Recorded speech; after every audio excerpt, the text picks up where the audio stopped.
Bonsoir et bienvenue dans votre édition France 3 Pays de Corrèze. Ce soir, nous sommes à Sayac, en direct d'une exploitation, et nous allons parler de la noix. C'est l'une des productions phares de la Basse-Corrèze et sa récolte a débuté depuis quelques jours. Alors pour en parler, nous sommes avec le président du syndicat des producteurs de noix du Périgord, Alain Pouquet, bonsoir. Bonsoir. Alors tout d'abord une question, comment s'annonce la récolte cette année ?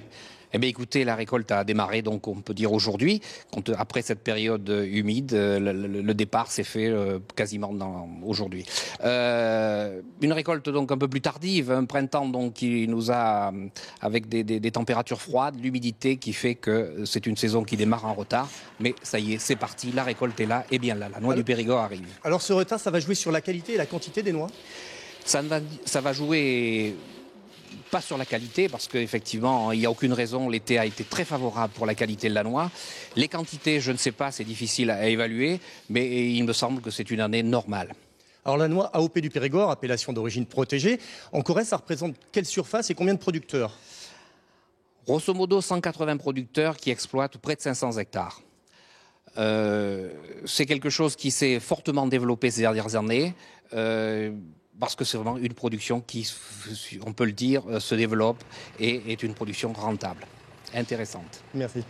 Alors une fois récoltées, les noix ont de multiples destinations et usages. Je vous propose de les découvrir dans ce reportage. En pleine saison, le va-et-vient est incessant. Ici, les noix arrivent par cajots de plusieurs kilos. Ils sont d'abord versés dans ce grand bac appelé une soufflerie. La plupart des fruits vides seront alors éliminés.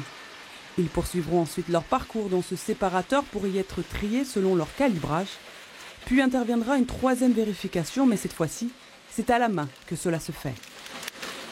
Quand on reçoit les noix, on vérifie que les noix sont bien sèches, que le calibre est bon et qu'il n'y a pas trop de défauts dans la coquille. Parce qu'une noix est fermée, on ne voit pas ce qu'il y a à l'intérieur. Chaque année, 3500 tonnes de noix sont récoltées par les 650 adhérents de la coopérative de Saint-Aulaire. Une production destinée essentiellement à l'exportation. Ici, 85% des noix se retrouvent sur les marchés belges, espagnols, portugais ou encore italiens. Mais le directeur du site voit encore plus loin. Aujourd'hui, c'est l'Europe. Demain, c'est peut-être le monde. Avec les pays émergents comme la Chine, comme l'Inde, comme le Brésil. C'est des pays consommateurs qui ont un pouvoir d'achat qui augmente et qui peuvent être intéressés par la noix française. La coopérative Noix Limousin Périgord-Quercy propose 7 variétés de noix, dont 4 en AOP. Depuis peu, les producteurs convertissent leurs parcelles en bio. Elle est peut-être là, la clé pour entrer sur les marchés asiatiques et indiens. Alors Alain Pouquet, l'export, c'est l'avenir pour les producteurs ? Écoutez, le marché français n'est pas en mesure de tout absorber. Donc naturellement, c'est vers l'Espagne que se sont tournés les exportateurs. Et je veux dire que ce sont des marchés qui datent depuis très longtemps. Toute la péninsule ibérique, l'Espagne, Portugal, maintenant l'Italie, donc sont très intéressés. Et la noix est très prisée dans ces régions-là. Pour information, ce que je voulais vous dire, c'est que les consommateurs en Espagne consomment 2,5 kg de noix par personne et par an. Et en France, nous consommons 500 grammes. Alors dernièrement, il y avait une délégation indienne qui était en Corrèze pour acheter des plants de noyer. La génétique, c'est aussi un marché ? Je ne sais pas. En tout cas, le savoir-faire français, effectivement, intéresse beaucoup l'exportation. Et à terme, ces pays pourraient nous concurrencer ? Je ne crois pas.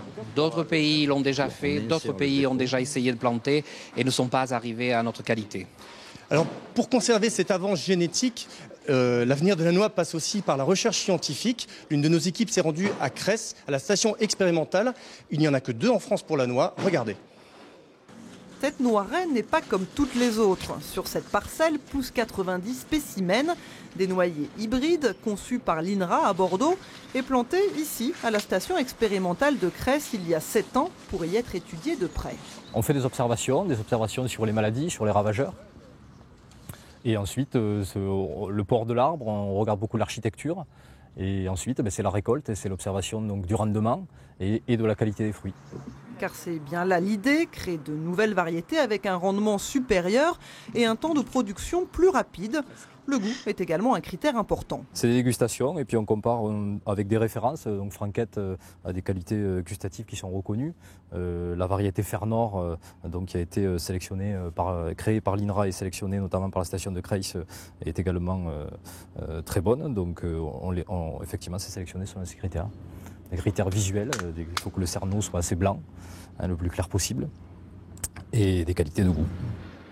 Parmi les 90 spécimens, seule une poignée sortira du lot. Leur variété sera de nouveau plantée et de nouveau scrutée pendant une dizaine d'années. Les fruits, eux, seront étudiés en laboratoire. Elles sont cassées, donc il y a des observations au niveau de l'épaisseur de la coque, il y a des notations. Et on va donc peser à chaque fois le poids des cerneaux qu'on va ramener au poids des noix pour avoir le rendement cerneau. Un bon rendement cerneau se chiffre aujourd'hui autour de 50%. Les meilleurs hybrides finiront inscrits au catalogue officiel des espèces. Ces nouvelles variétés seront alors disponibles pour les producteurs plus de 25 ans après leur création à l'INRA. Alors Alain Pouquet, quels sont les projets pour la noix ? Écoutez, le projet principal, c'est de planter, c'est de faire planter, parce que c'est une production qui va bien, qui se développe bien, donc il n'y a pas de raison. Le conseil régional, le conseil général aident les Corréziens à planter du noyer. Alors vous voulez aussi développer la transformation, je crois. Écoutez, notre appellation d'origine protégée donc, est faite pour la noix fraîche, la noix sèche et le cerneau. Et nous sommes en pleine évolution par rapport à l'huile de noix. Nous espérons effectivement que ce dossier aboutira et permettra de valoriser les petits calibres en noix. Je vous remercie Alain Pouquet. Alors, cette locale Pays de Corrèze spéciale noix touche à sa fin. Un grand merci à l'ensemble des personnes ayant permis à sa réalisation, ainsi qu'à Joël Hulmet, chez qui nous étions ce soir. Je vous souhaite une très bonne soirée sur France 3.